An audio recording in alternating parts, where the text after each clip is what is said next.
I want to show you guys exactly how much I've spent on owning my modified Audi S3 in the last 2 years and 10 months. So if you're thinking about owning a car like this or buying an Audi S3 or any performance car really, and you want to modify it, hopefully this will give you a better idea of whether or not you can afford the car or whether or not you're willing to spend the kind of money that's actually required to own the car long term. Starting off with the cost of the car itself. Back when I bought the car, March 2022, used car market was crazy. I had a 2019 2SS 1LE Camaro at the time, and I had traded that in to buy this 2020 Audi S3. It is a Technic trim. I'm not sure what that's called in the States. I know the trims are titled a little differently, but this was the top trim at the time. It has upgraded seats, it has the digital dash, it has automatic cruise control. It basically has everything you can have on the Audi S3 for 2020. The cost of the car was, and I'll put this on the screen I think, but it was around $52,000 retail. That's what the dealer was asking for it. I did get them, I think, to discount it $1,500, I believe. And between the discount and the trade-in value I got on the Camaro, plus the equity that I had in the Camaro, I ended up financing the car at 5.99% interest for 72 months for $45,841. So that is the total cost that was financed. That includes all the taxes and fees. And at 5.99%, 72 months, that put my monthly payments at, or sorry, I pay bi-weekly, so that put my bi-weekly payments at $308.98. So over the last 2 years and 10 months, those payments have added up to a total of $22,865.28. So that's just for the payments on the car. And the other fixed monthly cost, as I mentioned, is insurance. So right now my insurance is around $254 per month. So averaged over the last 2 years, 10 months of ownership, that is $8,636. And that puts the total cost as of January 25th, when I took these numbers down. The total cost between just the payments of the car and the insurance is a total of $31,501.26. Now I'm going to talk about the modifications. This car is fairly modified. I am stage 2, and if you're not familiar with this platform, stage 2 basically means you have an intake, an ECU tune, a TCU tune, so that's the computer and the transmission on the car. You have them both tuned. You have a downpipe, and that's basically it. When I first bought the car about a weekend, I bought the integrated engineering intake and turbo inlet, and that was a total cost of $840.25 for those two. I installed those myself with a friend at the time, so there was no labor costs involved in that. And shortly after, I purchased the stage 1 ECU tune and the TCU tune. So I had gone with the TCU tune because I wanted to run the high torque tune from integrated engineering just to get the most benefit from the stage 1 tune. And the stage 1 ECU tune was $635.38, and the TCU tune was $693.23. Another requirement to tune the car with integrated engineering is their power link device. So that's actually this thing right here. So this goes in the ODB port, and it allows you to tune the car yourself with a USB cable into a laptop, or you can tune it over Bluetooth. And that power link device was $208.32. So after I had done stage 1, I wanted to kind of get the most power out of this car that I could get without going for a bigger turbo. So that put me down the path of getting a stage 2 tune, which is where I'm at now. And with the stage 2 tune, this car it's stock 300 horsepower, and with IE's stage 2 tune, I'm around 420 horsepower, 460 foot-pound torque. So it's definitely worth the money in my opinion, and we will talk about what the total cost of doing these modifications was in a second.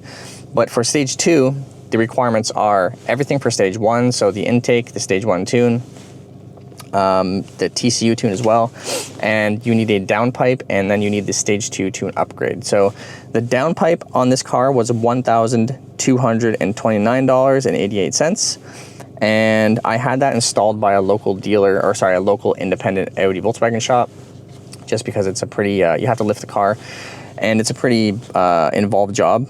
So I did the downpipe install at the local shop, and I got them to put in the RS7 spark plugs as well, because it is recommended to run a bit of a colder plug with the stage 2 tune. So for the downpipe install and those RS7 plugs, that was a total of $596.99. And then I just needed to do the stage 2 upgrade because I already had IE stage 1 tune. I just needed to pay $100 USD at the time to upgrade from stage 1 to stage 2 for the ECU tune. And that was a total at the time of $143.47 Canadian. So the total for performance mods on the Audi S3, which is all the mods that were required to go from stock to stage 2, is a total of $4,347.52. Now the next thing I want to talk about is the visual mods that I've done to the car.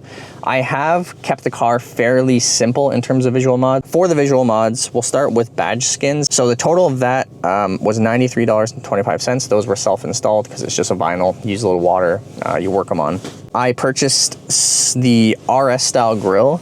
So the grill itself was $288.09, and that was, you know, including shipping. And I had to have this installed by a local shop as well because, for one, I had assumed if I pulled this bumper off, it wasn't going to be going back on in one piece. And because I have the cruise control sensor on the front, I needed to have that sensor actually relocated and moved up a little bit so it would fit in the cutout on the new RS style grill. So to have that grill installed and relocate that sensor, that labor cost was a total of $391.07. I purchased a trunk emblem, black Audi rings, because stock they were silver or chrome, and those were $25. I purchased a front grille Audi S3 emblem, so like a black and red emblem. That was actually stolen, so I don't have that anymore, unfortunately, but that was $49.71. I also purchased a side mount for the license plate, and that was $107.06. And then the last visual mod is the wheels. So I have the Audi AHXs, and I got these on Facebook Marketplace. I really like the wheels. They're in hyper black, and I think new they cost around $1,200 or $1,300 Canadian.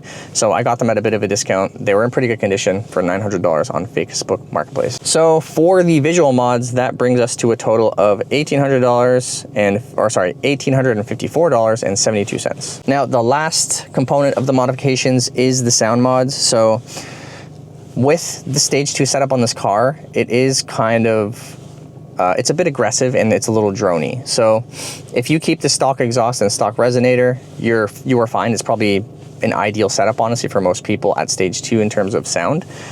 I, at the time of stage 2, had done a resonator delete. So that resonator delete I had done at a local exhaust shop, and the cost of that installed was $169.50. So I had that done before I was stage 1 actually, but I've had it on the car that entire time.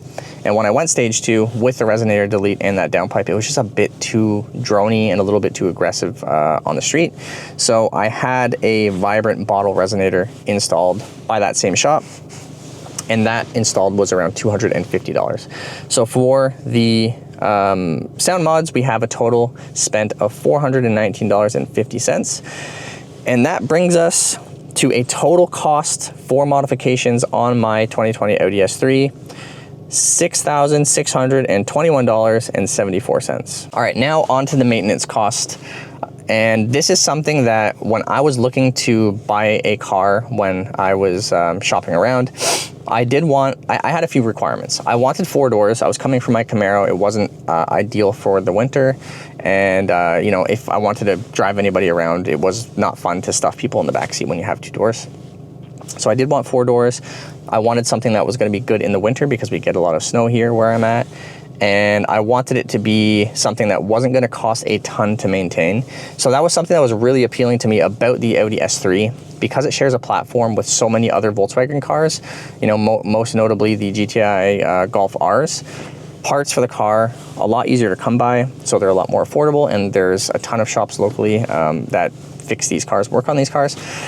So it was something where I was going to be able to get a car that was 4 doors, smaller, more nimble, which I like, highly tunable, like a ton of tuning potential in terms of power for the dollar especially, and it wasn't going to be a ton of money to, you know, own and maintain. That being said, I have had a few things happen that have increased my maintenance cost, and I'll talk about those right now. First thing on the maintenance list, I did have a coolant leak in this car maybe a year into owning it.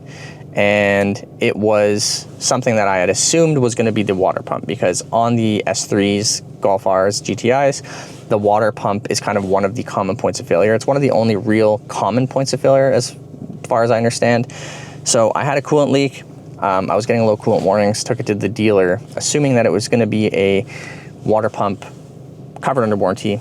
And it turned out it was actually a leak that was happening from a coolant line that came with the integrated engineering intake, and I didn't tighten down one of the clamps quite enough. So it was just leaking at that clamp. And unfortunately, I had to pay the dealer to diagnose that. The fix was just tightening the clamp. So that was $197.75. The 30,000 kilometer service at the dealer, I've done all my services at the dealer up until this point. And the reason is because I actually did buy the Audi Care maintenance package, which I will cover in a second. But the first service, the 30K service, I had paid out of pocket because at that time, I didn't know if I was going to keep the car, not because I didn't like it, but because I have a history of swapping cars very frequently. As it turns out, I love the car and I didn't end up selling it. So 30,000 kilometer service, $608.59 at the dealer. Between that service and the next, I had a brake line error or a brake error popping up on the dash, which was pretty terrifying. I took that to the dealer, again, thinking it was going to be something under warranty. And it turned out that an animal had gotten into the engine bay at some point and chewed a wiring harness that was going to the brake line sensor. And that was a total of $593.25 to diagnose and then replace that wiring harness. Next, we have the Audi Care package that I purchased. So Audi Care, it basically covers, I think, 5 services, including major services. So I had already paid $608 for that first service, and then the next major service I was coming up on, I think at the dealer was going to be $1,200 or $1,300, and that was like the big service that included the DSG service. So the cost of the Audi Care at that time was $1,180.85. So I just opted for that because it was going to cover 4 more services, including the majors. And that way I wouldn't have to worry about paying anything out of pocket. And it was just that one-time cost of $1,180. So it was worth it. I took it. So the next thing is going to be tires. So I have put new summer tires on this car, and I got them on Tire Rack. They were on clearance, and I got the Bridgestone Potenza Sports. So those were a total of, including shipping, $767.54 for all 4. And the cost to remove the old tires off of the wheels and mount and balance those new Bridgestones was $400.59. Then we have winter tires in Canada. Obviously, you need to have winter tires on your car, or else you're probably going to end up in a ditch. So I bought winter tires on Facebook Marketplace, and those were a total of $450. Then I've averaged the cost of swapping the summers and winters because they're on wheels. It's not a lot of money, and I don't do it at home just because I'm lazy mostly. So the cost for that was a total of $250, and that's an average of $100 a year. Brake replacement is the last major kind of maintenance cost that I've incurred over the last 2 years and 10 months, and that was a total of $1,500 for all 4 brakes and rotors. Okay, so that puts the maintenance costs total for the last 2 years and 10 months at $5,948.60. Let me know if that's higher or lower than you were expecting. So the last cost that we're going to talk about here are the operating expenses, and this is going to include detailing, car washes, and gas. I get the car detailed about twice a year at a local detailing shop, so that's a total up till this date of $600 spent. In the summer, I do touchless car washes, usually once a week, and then in the winter, I do once every other week. So that's been a total of $1,546.45. And gas is the kind of last expense we're going to talk about here. And I did rough this one out because I don't track my gas that closely, but I estimated doing $70, which is what it costs to fill usually, and that's every 1.5 weeks. So over the last 2 years and 10 months, that's been $6,874. So that puts the total operating costs over the last 2 years, 10 months at $9,020.45. This is the grand total. And again, this number, when I actually did the math, and I've included a spreadsheet in the description as well. If you're interested in seeing all these numbers in one spot, there is a spreadsheet where I've kind of tracked everything. But when I added this up, I was pretty freaking shocked because I knew it was going to be a decent amount of money, but I wasn't expecting it to be as high as it was. So the total amount to date that I've spent on this car is $59,294.29. So I've spent over the last 2 years and 10 months owning this modified 2020 Audi S3, $1,853 per month. That's pretty wild, and I don't regret it because I love this car and it brings me so much joy and it puts a smile on my face every time I get in. But, you know, sometimes I do find myself thinking, especially since seeing this number, if that money had been invested over the last 2 years and 10 months, I would have made a ton of money. And instead, I'm kind of just like putting money into this thing every month, and it does bring me joy. So for me, it's worth it. But again, if you are thinking of buying a car like this, keep in mind your insurance and your car payment is kind of the tip of the iceberg. When you add everything up and all the money you put into the car throughout the year, that monthly cost is actually a lot higher than you think it's going to be. If you enjoyed this video, guys, please feel free to hit that subscribe button and leave me a comment below. Let me know if you thought it was going to be higher or lower. Let me know what you're paying for your car. If you think I'm overpaying, if you think I'm, you know, crazy for spending this kind of money. But yeah, I appreciate you guys watching, and hopefully this was helpful for a couple of you guys, and I will see you guys in the next video.